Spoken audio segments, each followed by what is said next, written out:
Hi, everybody. Tom Van Hoy with Pitt State Track and Field head coach Russ Jewett on this edition of the PSU Track and Field Insider Show. Pitt State men off another strong performance this past weekend at home. 6th annual Dave Suenram Gorilla Classic. 6 individual winners, 13 qualifying marks, 11 of those in field events. Among the winners, Jeff Piepenbrink pole vault, Marquise Cushon the triple jump, Bo Farrell with a great discus throw, Bryce Starks 100 meters, Casey Steinmiller 400-meter hurdles, and Talon Thompson the steeplechase. Women had 7 provisional qualifying marks for the National Outdoor Meet at the end of the year. Netta Reed, who played basketball this year at PSU, won the triple jump and 100 meters. The triple jump, 41 feet 6.5 inches, Pitt State track and outdoor record as well. Unofficially, 4th best jump in Division II this year. And the 100 meters, 12 flat, a provisional qualifying time as well. Here's Russ Jewett on the performance of his men's team last weekend. Yeah, I was really proud of our guys. We still have a couple of things we got to clean up relay-wise and whatever, but pretty pleased overall. Our throwers did a great job. They've been kind of the rock for our team, and kind of rally around them, and blessed to have a good group of throwers with an outstanding coach of that group. They like competing at home, I'd imagine, as well, huh? Yeah, you don't get all that many opportunities in our sport to compete at home. You don't do a bunch of dual meets like they did in the dark ages. That's right. But yeah, anytime you get a chance to compete at home in the comfortable surroundings around some folks, or for some folks that are in town here, and that's exciting for our guys. Yeah, back in the day, man, people forgot dual, triangulars. Yeah. That's pretty good. Hey, you had 6 individual winners, 13 qualifying marks, 11 of those field events. But let's start with Bo Farrell in the discus. Wow, 179.5. That's one of the best or the best mark so far in Division II this year. Yeah, I think early in the week it was at the top of the list. That'll probably change. Almost always someone throws farther than that. But yeah, just really good stuff from him. He came to us with pretty good technique, but I think he's making some refinements under Coach Mantooth, and he's really made the transition to collegiate competition psychologically well. He's a tough competitor. Is he a big guy? I mean, do you need to be? Well, I guess what do you need to have to be a good discus thrower? What do you need to do? I guess. Well, long levers help. You don't see a lot of really good discus throwers that are short, but Bo's not a great big tall guy. He's about 6'1" probably, and he's not a great big guy. I mean, you'll see at big competitions, he'll be one of the smaller guys in a competition probably, but he's a great technician. So it takes power, getting your body in the right position, and just executing technique properly. Yeah, I mean, it seemed like an obvious question, but how big a deal is it, and how much a difference can it make from a technique standpoint? Well, actually a big difference. You see big, strong guys quite often that don't throw very far because they're not applying the force, properly. There's a sequence of biomechanical things you got to do you want the discus going fast off your hand at the right angle when it leaves your hand, and, doing that, it takes a lot of technique. Did you have a couple of other guys in the discus or some more of your field events that were outstanding performers for you? Well, yeah, I think just overall, it was just impressive overall that, we had, 3 guys place really high in the discus. And, Shane Lundquist is coming around now. He had been in a little bit of a slump, if you will. Cody Holland's very consistent. So, but both those guys are real close to 170. So, yeah, that's probably one of our stronger single events is the discus. How about the triple jump with Marquise Cushon? He went, 50 feet, 4 3/4? How's that? Yeah, that's really good. He's been jumping pretty far, but fouling. So you don't get to measure those. You can just say, wow, that could have been. But he got his stuff together and put his foot on the board, not over a few times. And it was good to see him get out to a distance that's certainly going to get him into nationals and more like what he's capable of, over 50 feet. Was the weather conducive? What was it like? Well, it was really good. We were blessed with outstanding weather. We were afraid it was going to be too windy for qualifying marks because, the limit is 4.0 meters per second. If you have a wind stiffer than that, and we have instruments to measure that, then your mark in the long jump, triple jump, 100 meters, 200 meters, those are all subject to that requirement. So we got some winds that were above even 5.0 meters per second, but we got the good winds when we needed them, fortunately, when Marquise and some others, had good jumps. What about Jeff Piepenbrink? We know what he can do. 16.5 pretty good in the pole vault for him. Yeah, it is. He's got a little different approach than he had indoors. Coach Rutledge lengthened him out a little bit, a little more speed, and I think one of the challenges he had this past weekend was his approach created enough speed that he was as we call blowing through the poles that he was using. The same kind of poles that he jumped 17 feet with outdoors last year. Were rotating too quickly, a lot of technique in the pole vault, but basically he didn't have time to get inverted and get flung up in the air because the pole was too short for him.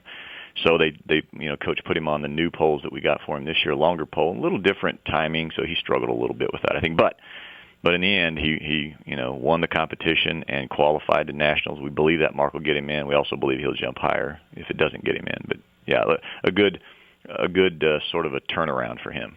Well, tell us about your steeplechasers. Those guys must have done pretty well for you.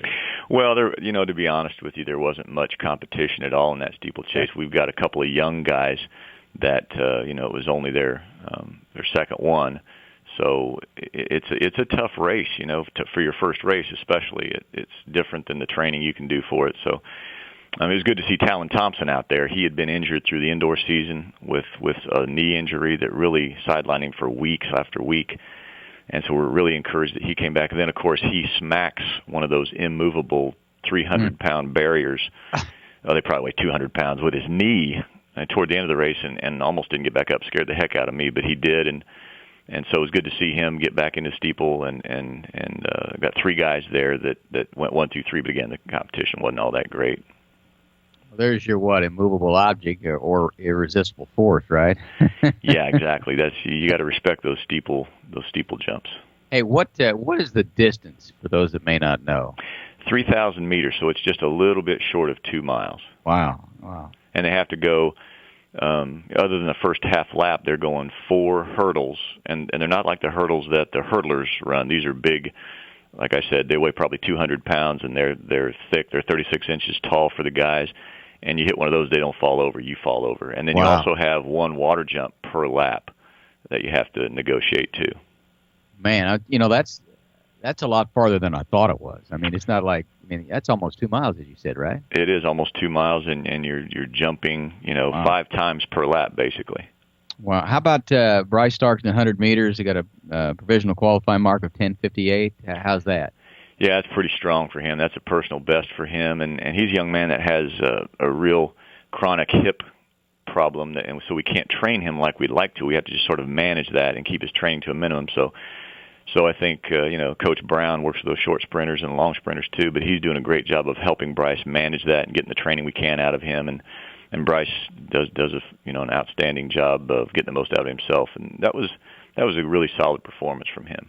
How about Casey Steinmiller, 54.98 in the 400-meter hurdles? Well, Casey he's a really deceptively outstanding competitor. He's got confidence, but it's not the kind of confidence that is really in your face obvious. But he really, very rarely can you just kind of keep getting better almost week in and week out in the 400 hurdles, and he seems to have been able to do that. So, he does a great job for us. Do you need, speaking of confidence, obviously you have to have it, but it fluctuates between athlete to athlete? Oh, yeah. I think, there are personalities. Some guys or girls are just naturally more confident than others, I think. And then, of course, there's always a link between your preparation and performance that creates confidence. Or I guess if you're really well prepared and you recognize that, then that can give you confidence. If you're not well prepared and you're confident, then there's something wrong there. So, but yeah, there's definitely, you notice when you coach as many folks as we do, you'll notice a difference. You had a number of other provisional qualifying marks, Jace Phelps in the pole vault, Stephen Mann in the long jump, and you had a couple of javelin guys, one 95.9 for John Bloswick and Jordan Morton also for you, 195.8, and then also we talked about Bo Farrell in the discus shot put as well, and Garrett Apier. Looks like those guys did pretty well. Any of those qualifying marks you think can stand, or is that just a pretty good starting point for some? Well, I don't know that the 195s and the jab, those probably won't get in. You got to throw certainly over 200 feet to make it into the javelin. And those high 169 discuses, probably not quite good enough. Those guys will throw farther. Stephen Mann probably will get in with that, but we think he'll jump even farther. Jace Phelps, the freshman pole vaulter, that was a huge personal best for him. And that sort of puts him on the bubble, as we say. And I think he might even be inside the bubble right now, and that might hold up. But again, we expect him to jump even higher as the season progresses. On the women's side, I know we talked about Netta Reed last week for you, but yeah, not bad. Second meet out, right? Track record, Pitt State outdoor mark at 41, 6.5 in the triple jump, and unofficially, the fourth best in Division II, and then on top of that, not bad, 12 flat and 100 meter. Yeah, she is really an incredible athlete. We know that, but she's a really strong competitor and a great team person as well. We're learning in short period of time that we've had her on our team. Yeah, it's hard to explain that triple jump. She went from a pretty short approach, I think 13 strides, which usually, good triple jumpers are going 15, 16, 17, or 18 steps, just trying to prevent any crazy injury things. But, I think Coach Brown would tell you that, we'll take whatever credit we deserve. But on that one, I don't know. She came to us pretty good to go with talent, I think. But, yeah, it's just to jump over a foot farther than anyone else has here in the triple jump. Quite an athlete. And what's the limit there, you think? Well, we see huge potential in net. As someone that's with us for 6 to 8 weeks, we're not going to get too greedy. You start trying to change technique dramatically, you always have a little bit of a backward step in progress or performance before you take those big steps forward. And so we need to be careful and not get too greedy there. We think, she could be a 44 or 45-foot triple jumper, but that would require quite a bit of technique change. And again, I don't know that we have time to do that. So we're going to be careful with how much we try to change her. Go back to Bo Farrell for a minute. We talked about technique and Piepenbrink in the pole vault and a moment ago about the triple jump with Reed there. Is that a fine line sometimes that you walk? Because, you look at some basketball players, you go, man, there's no way in the world you shoot the ball like that, but it goes in. So is that, I guess, an evaluation you all have to make? Yes, it is. And probably more so with runners. There's a classic technique in each field event that you really try to get your kids to follow, and you allow for some differences or some deviation from that.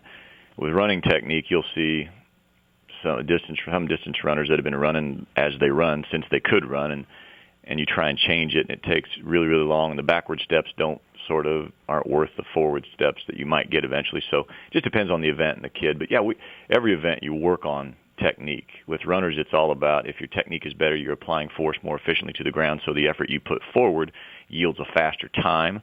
And of course, with the field events, it's force application through technique makes the implement go farther, makes your body go higher or farther, whatever. Technique's a big part of what we do in all events. Well, we talked about the men in the provincial qualifying marks, and you had some other women that did as well in the pole vault with Heather Glenn and the hammer, Darian Stansel, the javelin, Amy Wharton, 400-meter hurdles with Amanda Dearman, which we talked about before, and also in the shot with Cassie Caswell. Any of those? Well, Emmeline is a very tough competitor, and that mark may not hold up through the whole season. But again, we think she'll run faster, but it might. That puts her in the conversation for sure.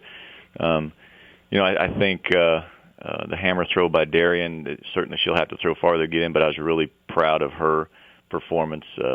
She's a great team kid, and it's good to see her get some individual success there because she helps the team so much. So I think Heather Glenn improved her stock a little bit. She's someone I think will continue to get better and better. She's kind of fighting a little bit of a back issue, and we'll continue to manage that. But it looks, pretty positive there. I tell you what, it wasn't a qualifying performance, not even by a stretch, but I was proud of our men's 4x400. Now we had Nett Reed, really wanted to be on that, and certainly her athleticism made the possibilities better there. But I think it really pumped up the other girls on the team. A couple of those girls ran 2 seconds faster than they did any other time in the year. So I was really proud of that 4x400. How about the day before? How did the high school meet go? Oh, it went really well, Tom. We had, I think, 28 girls teams represented and 26 boys teams. Now, some of those only had a few athletes, but, quite a few of them had full teams. It was a really good outcome. Yes, good performances? Well, I can't comment on those publicly, Okay. but I can tell you in general there were a lot of good performances. Several meet records were broken, and I think the weather had something to do with that. But also, when you bring together that many good high school student athletes in a great facility with pretty good weather, I think you're going to see that, and we certainly did. All right. How about this week? KU relays coming up? Yeah, actually, we've decided to take a bulk of our team to just keep them together as a unit, and we're going to go to the mule relays this week, and that'll be, I think, with us in Central Missouri and a host of other schools that are there. It'll be a fine competition. Our throwers really love it there. It's a good place to throw. Does it make a difference when you, like we talked to Indoor about Missouri Southern, how familiar your athletes were there? Does it make a difference in that regard? Yeah, it does. If you're a really good competitor, it doesn't make a big difference, but I think any athlete would have to admit that if you've been there and competed in that environment on that facility, it's just one less variable you have to kind of deal with an unknown. So I think it does make a little difference. How are you health-wise? Not too bad. We've got the dings. We had a fall in the 4x4 that we had a kind of a bruised knee, and we're okay there. And that's still one of those snafus we got to work through. We had, Talon Thompson with the knee on the steeplechase, but that's resolved now, I think. So nothing nothing new has come up. That's for sure. We're at least as healthy as we were last week. That's Pitt State men and women's track and field head coach Russ Jewett on this edition of the PSU Track and Field Insider Show. As Coach mentioned there, most Pitt State athletes headed to Warrensburg, Missouri this weekend at Central Missouri State. I'm Tom Van Hoy.